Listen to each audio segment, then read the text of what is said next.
right, Shep, let's start here. You were passionate last week about your guys responding, not reacting, as they got into that Chicago game. What did you see? I saw that. I always credit the players, good or bad. Like, at the end of the day, coaches could draw up all this good stuff. You could have all these ideas, but it's the players that got to go out there and execute and do it. So within the good, you give them the praise, but also within the bad, you don't down them or demean them, but you make sure it's a level of accountability that's there. And these guys hold themselves accountable. They hold themselves to a higher standard than we do as coaches, to be honest. So it's easy to be the way that I am with them. These guys have been receptive day one to the standard that we've set. We've done this collectively. That's why it's easy for me to not necessarily call anyone out, but I say it's holding them accountable in public and private. It's not going to be a secret about this deal. Just like when you get praise, you make plays. We don't want to make those things a secret. So when you have that level of transparency, it's not necessarily a look over the shoulder or pointing the finger. It's I got to do my 1/11th on the field to make sure we play at the standard that we're capable. Let me pick up on something that you said there. When things don't go well, I think the other thing that has happened here and is one of the reasons that this program is where it is, you teach. Absolutely. There is teaching that goes on here. Guys don't come into this league understanding how to play. No. So when things don't go well, this staff teaches, right? Absolutely. And that's what the staff knows this. I learned this early on as a coach. It's your job and responsibility to not only tell them what they're doing, but tell them how and why. Anybody could tell somebody what to do. That's easy. That's not coaching. Coaching is coach to player translating that dialogue to where they understand it and they could go do it at a fast tempo, because it's different than sitting in the meeting room. These guys have to be reactionary on top of knowing their assignments. So it's our job to make the complex simple for them, but still where it's a level of complexity to the offense when they're game planning against us, but all the while on our end, listen, it's just XYZ. Right. And when we call XYZ, this is how these blend and marry. This is why we want them to blend and marry. And once the players grow that understanding of the whys, then you get the how. And then it's on them to go out and do it and execute it for 60 minutes. Hey, complimentary football. I know you weren't happy with the opening drive touchdown, but when you come back and your defense forces punt, fumble, downs, interception, with that offense, if you had another offense, 4 straight empty possessions, good chance you're going to be a couple scores up. Absolutely. Right? And that's what I'm glad they got to see. Because you preach it, you do it. In training camp, you come here with all these manuals and this is the standard, this is what we're doing. But at a certain point that grows old if you're not seeing the fruits of the labor. Right. You know, you could give all these drills, but after a while, once a player starts seeing the fruit of the labor of what you're preaching day in and day out, it's like a high, oh, this is working. Yeah. Oh, if we get this turnover, JG's gonna go score. And then it's a have fun with it. Talk to the offense. I tell them, if they throw a pick, it's going to happen. Let them know it's all good.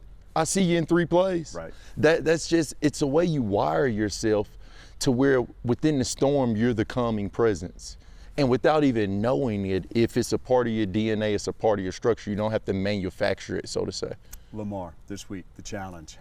Is there anything that compares to it when you got a guy that can move like him and with the flick of a wrist can throw the ball 60 yards? There's not much, is there? He's one of a kind. Yeah. Josh Allen's in that category. But again, you're talking elite of the elite when you bring up both those names. But nobody's like Lamar.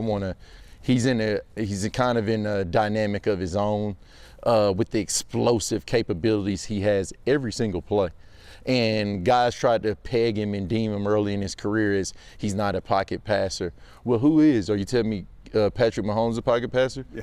Because he moves out of the pocket just as much as anybody. So they throw these narratives on people, and I'm just happy to see, obviously, as a fan of the game, not as a competitor, but as a fan of the game, I'm happy to see when players break narratives that people try to peg on them. And I think he's done that.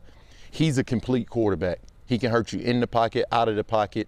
Obviously, the 2-headed monster back there, him and Henry, it's a handful, man. It's a handful, but we have a plan in place, and we have the players to go get this job done. Are there any differences in points of emphasis when you're facing a back like Henry who's over 250 pounds? Yep.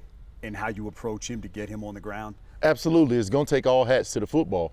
You can't assume that one guy's got him down. And that should be the way we play. That's the thing I tell the guys.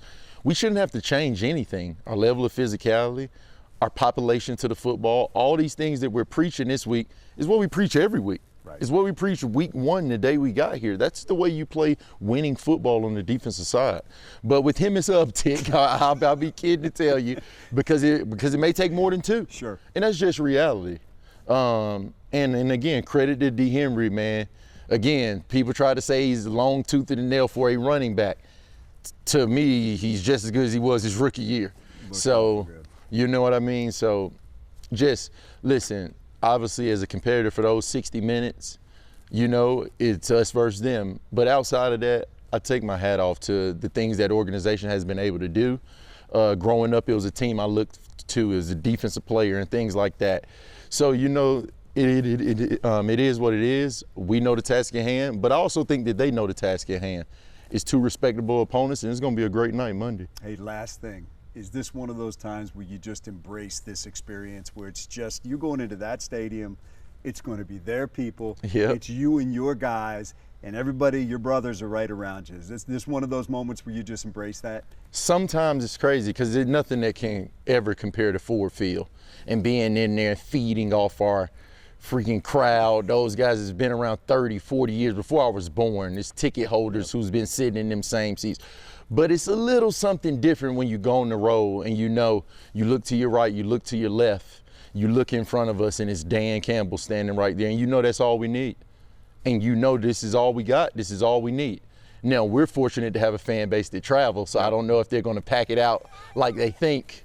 But no, it's gonna be an unbelievable environment, unbelievable opponent, unbelievable test for our unit, and our guys will be ready to meet that challenge.